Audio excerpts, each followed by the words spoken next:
ऐका ना, एखादा चित्रपट हिट झाल्यावर त्याचं कौतुक करणारे खूप लोक भेटतात, पण जेव्हा चित्रपट अडचणीत असतो तेव्हा मदतीचा हात पुढे करणारे फार कमी असतात. सध्या देऊळ बंद 2 हा मराठी सिनेमा बॉक्स ऑफिसवर चांगलाच गाजतोय. पण तुम्हाला माहिती आहे का, एक वेळ अशी आली होती की हा सिनेमा कदाचित थिएटरपर्यंत पोहोचलाच नसता. या सिनेमाचं DI आणि कलरिंगचं काम शाहरुख खानच्या रेड चिलीज कंपनीमध्ये सुरू होतं. सुरुवातीला या कामासाठी सुमारे 12 लाख रुपयांचं बजेट होतं, पण जसं जसं काम पुढे सरकत गेलं तसा तसा खर्च वाढत गेला आणि बिल थेट 42 लाख रुपयांवर जाऊन पोहोचलं. निर्मात्यांसाठी ही रक्कम खूप मोठी होती. रिलीजला अवघे 4 दिवस बाकी होते आणि पैशांची जुळवाजुळव होत नव्हती. त्यामुळे संपूर्ण टीम चिंतेत होती. सिनेमा अडकण्याची शक्यता निर्माण झाली. ही बाब जेव्हा शाहरुख खान यांच्यापर्यंत पोहोचली तेव्हा त्यांनी लगेच त्यांच्या टेक्निकल टीमला विचारलं, कैसी बनी है फिल्म?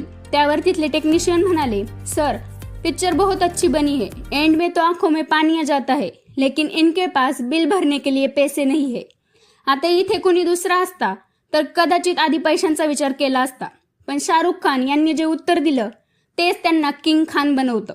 ते म्हणाले, मराठी फिल्म है ना, पिक्चर अच्छी है ना, तो रिलीज होने दो, पैसा बाद में देख लेंगे.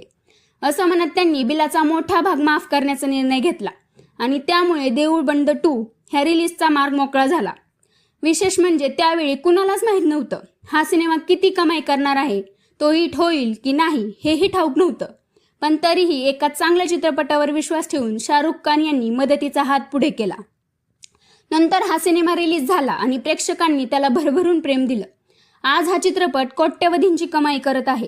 या घटनेबद्दल बोलताना प्रवीण तरडे यांनी सांगितलं की चित्रपट यशस्वी झाल्यावर सगळेच अभिनंदन करतात, पण जेव्हा काहीच निश्चित नसताना तेव्हा मिळालेली मदत आयुष्यभर लक्षात राहते.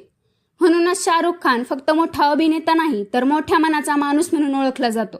एका मराठी चित्रपटासाठी त्यांनी दाखवलेली ही दिलदारी लोकांच्या मनात कायमची घर करून गेली.